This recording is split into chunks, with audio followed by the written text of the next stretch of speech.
Hello everyone. I welcome you all in your business studies class. We were discussing about intellectual property rights. तो वहाँ हमने copyright की बात की थी। तो आज हम नेक्स्ट बात करेंगे पेटेंट की। तो ये भी one of the intellectual property right है, पेटेंट भी। अब क्या होता है पेटेंट? आपने सुना होगा लोग पेटेंट करा लेते हैं अपने किसी मेथड को, फॉर्मूला को। तो ये बेसिकली पेटेंट जो होता है ना, वो किसी ना किसी नई इनोवेशन से रिलेटेड होता है।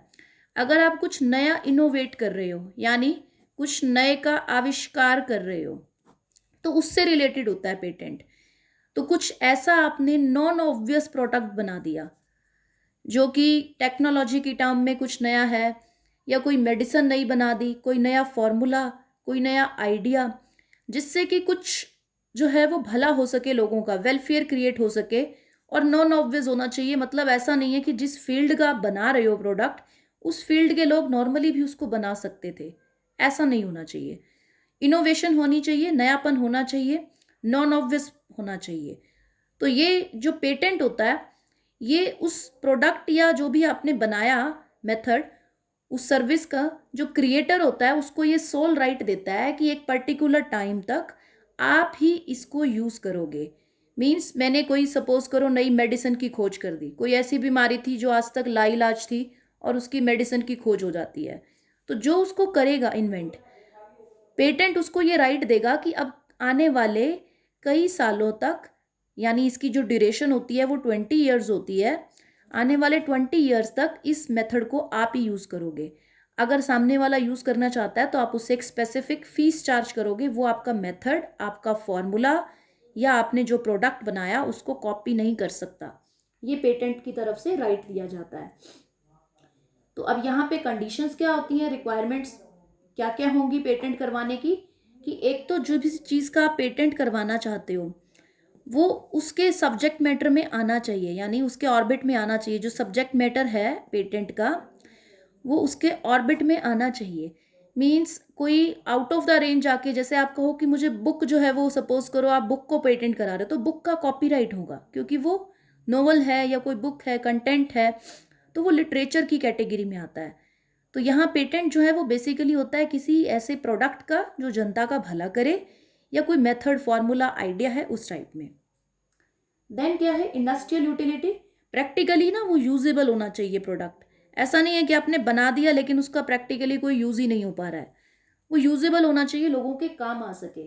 नोवेलिटी होनी चाहिए। नोवेलिटी का मतलब होता है कि नयापन होना चाहिए उसमें, कुछ अभी तक वैसा कुछ ना हो। और नॉन ऑब्वियस होना चाहिए, मतलब कोई इजीली उसको बना ना सके।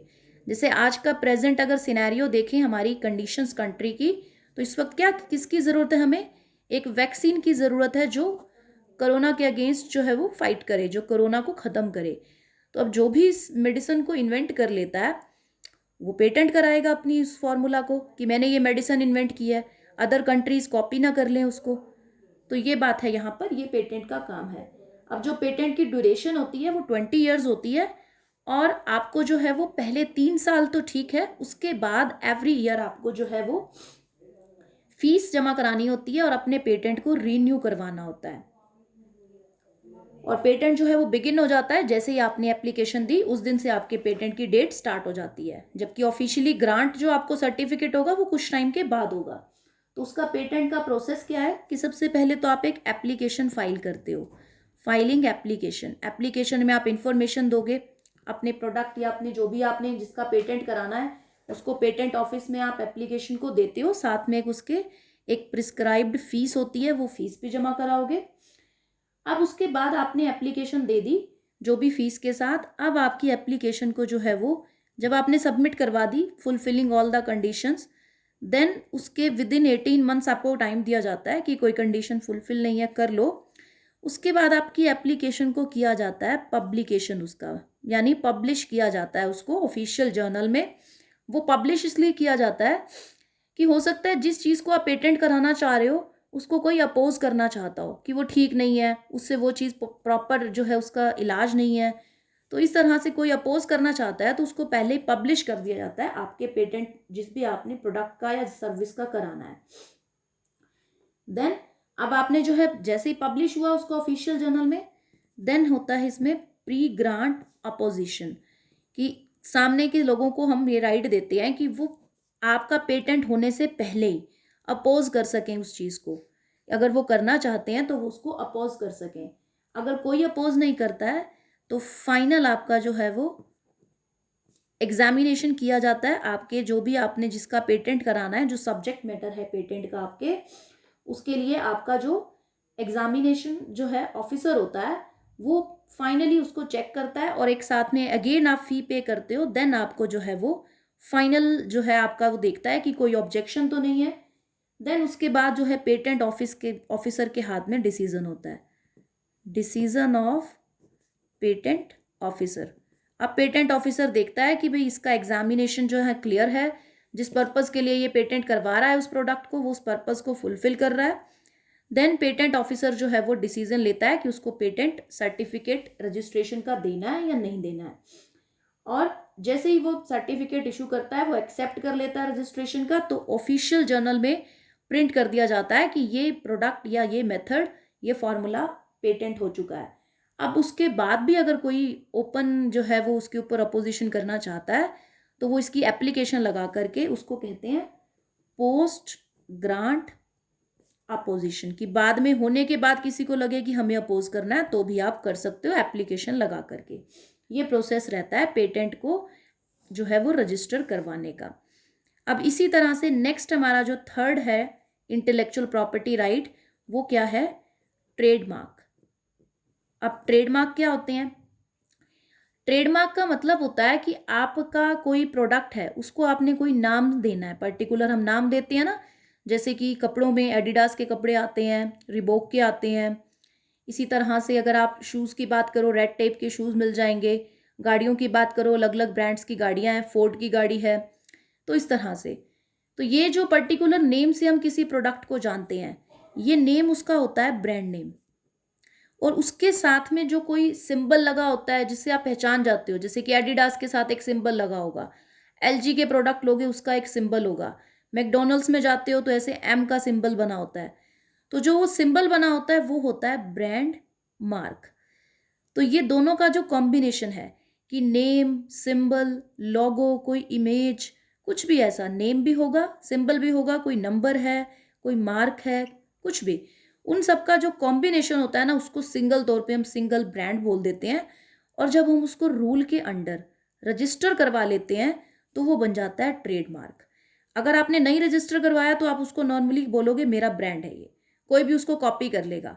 अपने कोई भी कपड़े बनाए उस पर वो एडिडास का लोगो जो है वो लोगो लगा के नाम लगा देगा। अगर आपने उसको रजिस्टर नहीं करवाया, अगर आपने उसको ट्रेडमार्क एक्ट 1999 में जाकर के रजिस्टर करवा लेते हो तो वो बन गया ट्रेडमार्क। ट्रेडमार्क है मतलब अब कोई कॉपी नहीं करेगा, और इसकी ड्यूरेशन जो है वो 10 ईयर्स तक रहती है। अब यहाँ पर ना आपका वो नेम और वो सिंबल कॉपी नहीं कर सकते, लेकिन जिस तरीके से आप प्रोडक्ट बना रहे हो वो तरीका वो कॉपी कर सकते हैं। आपने सिर्फ उसका नाम और सिंबल कॉपी कराना है तो उसको बोलते हैं ट्रेडमार्क। यहाँ भी सेम है, एप्लीकेशन आप फिल करते हो उसमें ऑनर का एड्रेस भी होगा, आपके प्रोडक्ट की इंफॉर्मेशन होगी, आप जो सिंबल या नेम यूज़ करना चाहते हो वो भी लिखना है।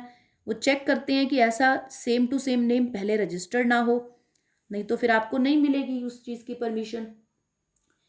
प्रोडक्ट की अलग अलग डिविजन्स बनाई गई हैं, 34 क्लासेस हैं, और सर्विसेज की 11 क्लासेस बनाई गई हैं, जिसके अंडर जो बाय रूल वो आपको ट्रेडमार्क जो है वो रजिस्ट्रेशन का सर्टिफिकेट देते हैं। देन अब आपके पास क्या है कि आपने जो है वो एग्जामिनेशन होगा। एग्जामिनेशन का मतलब कि आपको उसमें चेक किया जाता है कि आपका जो प्रोडक्ट या सर्विस है वो ट्रेडमार्क देने के लायक है या नहीं है, और उसको after checking all the details आपको ट्रेडमार्क एग्जामिनेशन रिपोर्ट दे दी जाती है। ट्रेडमार्क एग्जामिनेशन रिपोर्ट जो है वो इशू कर दी जाती है। अब उसके बाद आपका जो है वो जो भी आपका ट्रेडमार्क है उसकी एप्लीकेशन जो है जैसे एक्सेप्ट हो जाती है तो उसको ट्रेडमार्क जर्नल में पब्लिश किया जाता है, और कोई उसको अगर अपोज करना चाहता है तो अपोजिशन फाइल कर सकता है कि ये ठीक नहीं है ट्रेडमार्क के ऐसा कुछ। और उसके बाद अगर जो है सारी अपोजिशन जब रिमूव हो जाती हैं तो आपको एक सर्टिफिकेट इशू कर दिया जाता है। अब वो फाइनली ट्रेडमार्क आपका है, आप उसको यूज़ करोगे अपने ब्रांड नेम के रूप में। तो ये था आज के 2 इंटेलेक्चुअल राइट्स हमारे। नेक्स्ट आगे डिस्कस करेंगे। Thank you so much.